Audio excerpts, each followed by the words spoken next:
À 514 millions de kilomètres de la Terre, une sonde spatiale est sur le point de tenter l'impossible. Baptisée Rosetta, elle doit rejoindre une comète et larguer un atterrisseur à sa surface. On tente quelque chose d'inédit pour un vol spatial. C'est une des missions les plus difficiles auxquelles j'ai eu le privilège de participer. Cette comète se déplace à 65 000 km à l'heure. À chaque seconde, elle crache plusieurs tonnes de gaz, de glace et de poussière.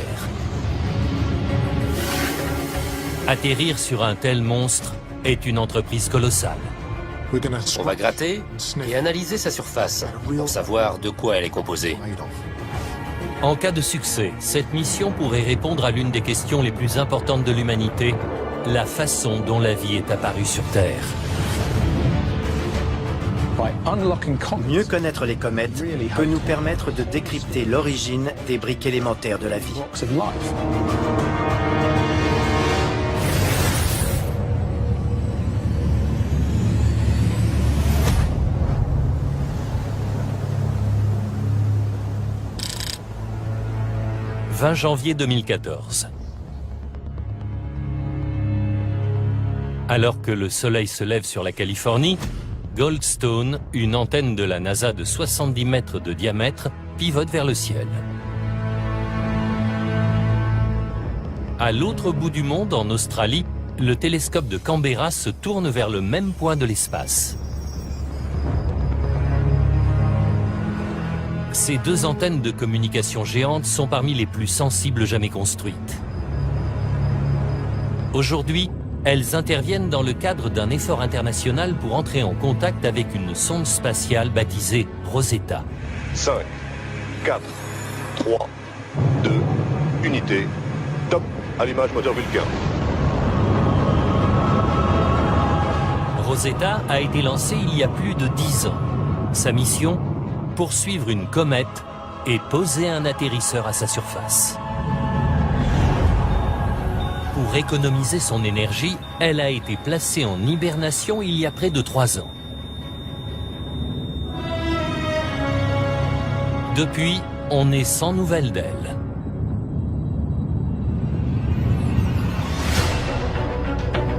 Les données recueillies par les télescopes sont transmises au centre de contrôle de l'Agence spatiale européenne, à Darmstadt en Allemagne. Les journalistes du monde entier sont ici, car ce matin à 10 h, Rosetta devrait se réveiller pour entamer la phase finale de son ambitieuse mission. 30 ans de travail, un investissement de 1,3 milliard d'euros et la réputation de certains des chercheurs et ingénieurs les plus influents du monde sont en jeu. Le professeur Mark McCaughrean est l'une des grandes figures scientifiques de l'Agence spatiale européenne et le champion de cette coûteuse mission à haut risque vers un monde inconnu. Si Rosetta ne se réveille pas, on n'a plus de mission. Autant commencer à travailler sur autre chose. Si elle ne se réveille pas, on n'a rien. Matt Taylor, l'un des chefs de projet, est responsable des instruments scientifiques placés à bord de la sonde. C'est un grand jour. Je me sens angoissé, même si je suis sûr que Rosetta se réveillera après 31 mois d'hibernation. Elle a été conçue pour ça, mais on est toujours un peu inquiet quand on attend. Andrea Accomazzo dirige l'équipe chargée du vol. Son rôle est d'amener Rosetta jusqu'à la comète en toute sécurité. On est convaincu d'avoir fait tout ce qu'on pouvait pour que la sonde survive et on est sûr qu'elle peut y arriver. Mais techniquement, il y a beaucoup de choses qui peuvent mal tourner.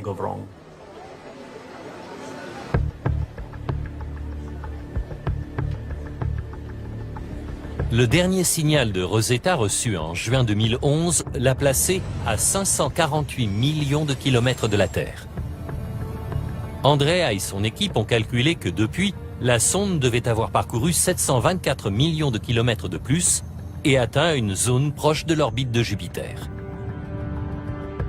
C'est là que sont pointées les antennes de la NASA. Mais celles-ci ne perçoivent pour l'instant que le bruit de fond cosmique de cette région de l'univers.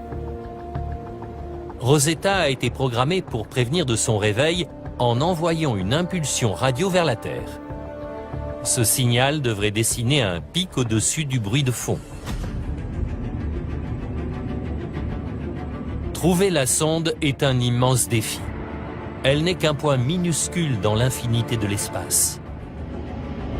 Son élément central fait la taille d'un 4x4. Ses panneaux solaires ne sont pas plus longs que 2 semi-remorques. Mais à l'intérieur de cet engin compact se cache une petite merveille d'ingénierie. Un laboratoire automatisé bourré d'instruments scientifiques et de caméras. Et en son centre, un atterrisseur de la taille d'un lave-linge baptisé Philae. Rosetta va essayer de le larguer sur l'un des objets les plus mystérieux de l'espace. Les comètes sont des blocs de glace et de poussière gros comme des villes qui sillonnent le système solaire externe au-delà des planètes. Parfois, certains de ces lointains corps célestes se trouvent déviés de leur trajectoire et s'approchent beaucoup plus près de la Terre, en offrant un spectacle extraordinaire. Ce sont les comètes que nous voyons dans le ciel nocturne. Rosetta suivra l'une de ces voyageuses glacées tandis qu'elle entrera en activité durant sa course autour du Soleil. Rejoindre et escorter une comète fonçant à l'intérieur du système solaire interne est difficile. Du jamais vu. C'est la première fois qu'on déploiera un atterrisseur sur une comète. On va gratter et analyser sa surface pour savoir de quoi elle est composée. Rosetta mérite 10 sur 10 pour les défis que nous pose cette mission, parmi toutes celles auxquelles j'ai participé.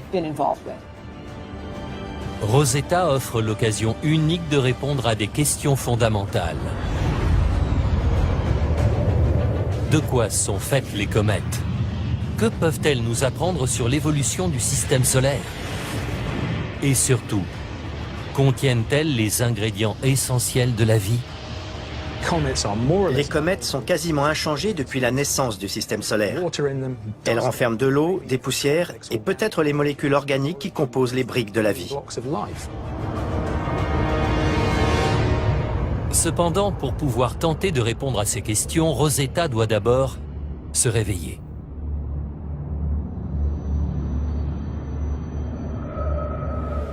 Ce réveil est prévu pour aujourd'hui.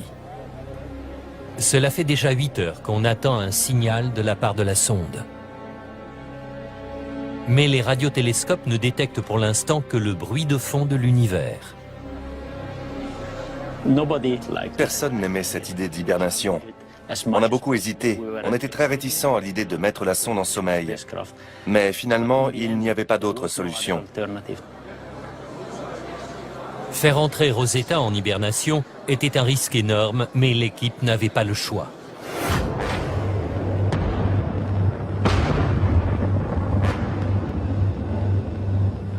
Dans la période qui a précédé le lancement de la sonde, la fusée Ariane a essuyé une série d'échecs qui ont cloué Rosetta au sol.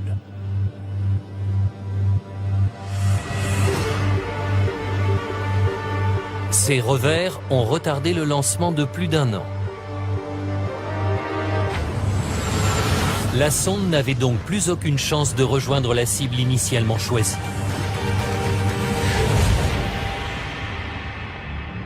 Il a fallu trouver une autre comète.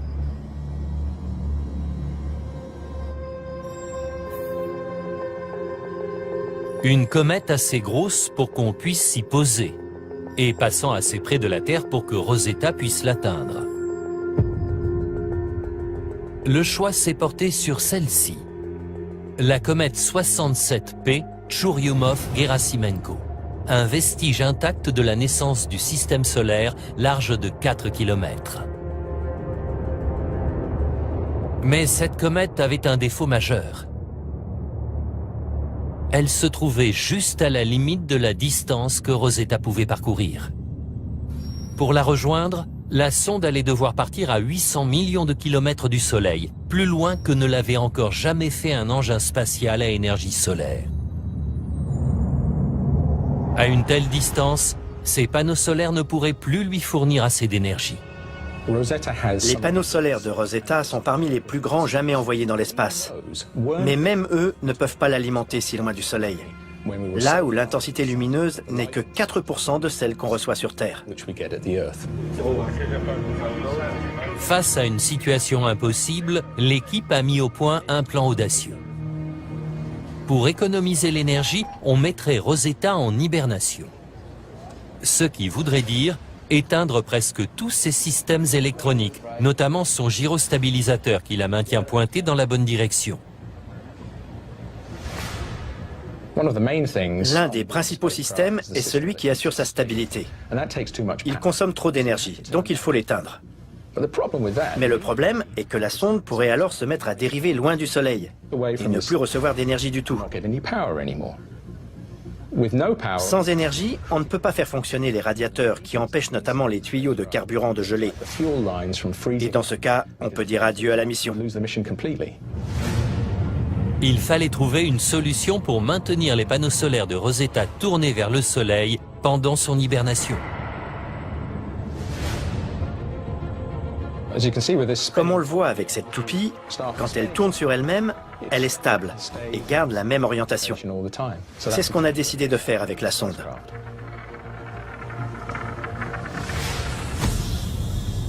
Le 8 juin 2011, l'équipe du vol a donné le feu vert pour mettre Rosetta en rotation, puis l'éteindre.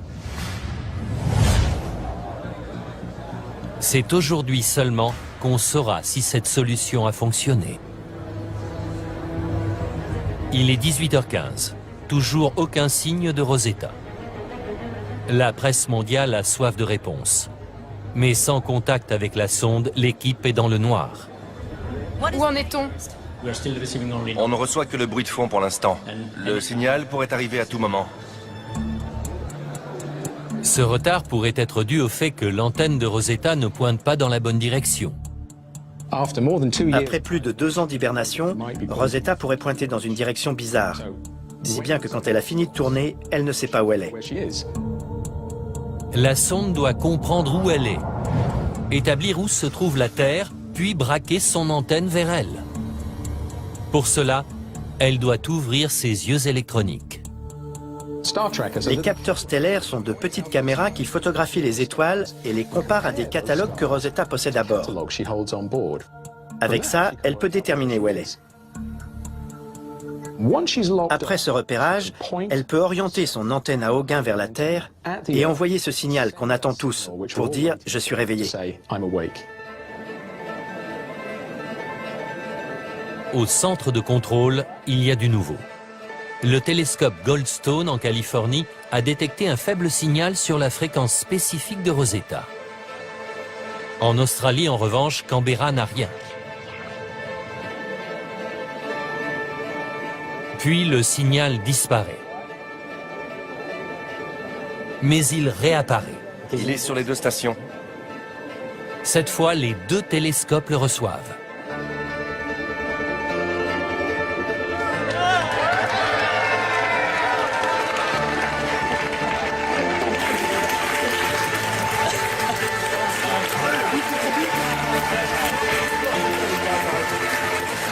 On a réussi. On a le signal de Rosetta. Il est là. Vous pouvez le voir sur l'écran. Au bout de près de 3 ans d'hibernation, la sonde est revenue à la vie. Sans ça, on n'avait rien. Mais là, on a une des missions les plus audacieuses jamais menées. On y est, c'est le début pour nous. Maintenant, on doit passer à l'étape suivante et réaliser les analyses scientifiques promises. C'est le début d'une aventure. Le début du début.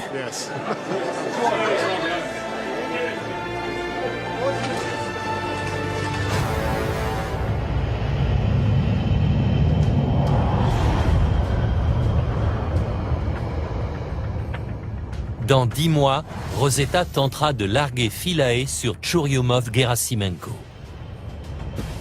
Cela fait, elle pourra peut-être résoudre l'un des plus grands mystères de la science.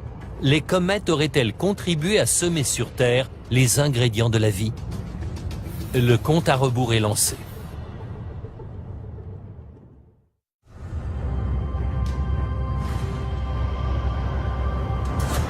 « 21 janvier 2014.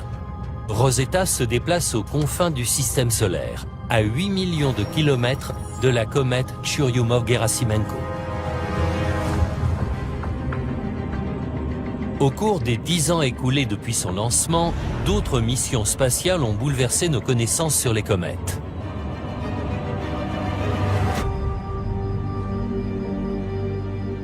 Une sonde de la NASA, appelée Stardust, a sans doute été la plus importante. C'est extra. Quelle trace. Quelle super vue.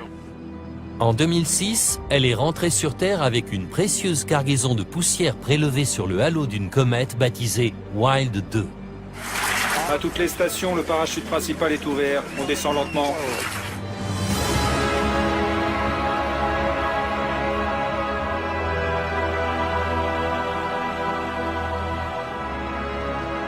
Mais en examinant les échantillons, on a constaté que beaucoup de grains de poussière avaient été endommagés lors de leur capture par Stardust. Contrairement à la poussière dans une maison qui est faite de petits grains très durs, la poussière d'étoiles qui jaillit de la comète est friable, comme un morceau de parchemin qui, quand on le froisse, se désintègre en 1 million de fragments. Claudia Alexander dirige l'équipe de la NASA impliquée dans le projet Rosetta.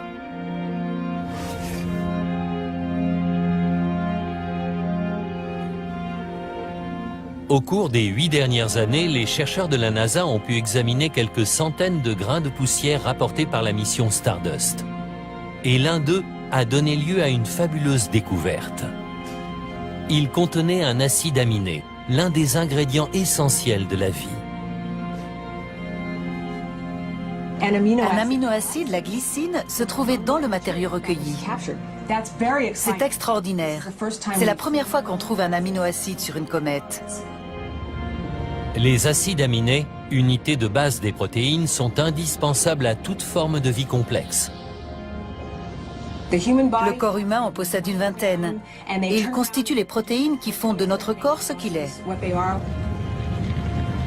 Il est probable que la Terre primitive était trop chaude pour que ces délicates molécules puissent se former. Depuis des années, les scientifiques cherchent donc à comprendre comment elles sont apparues. Les découvertes de Stardust soulèvent la possibilité bien réelle que les comètes aient apporté les acides aminés sur Terre il y a 3,8 milliards d'années, et qu'elles aient amorcé ainsi le processus ayant abouti au monde que nous connaissons aujourd'hui.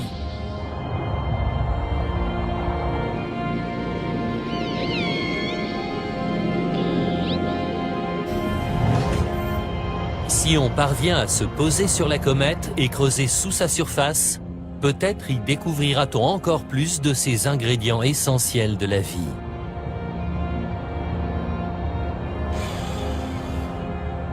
Ce qu'on veut avec le projet Rosetta, c'est savoir si les comètes sont la clé. Cela donnerait du poids à la théorie selon laquelle les comètes auraient déposé sur Terre les briques fondamentales de la vie.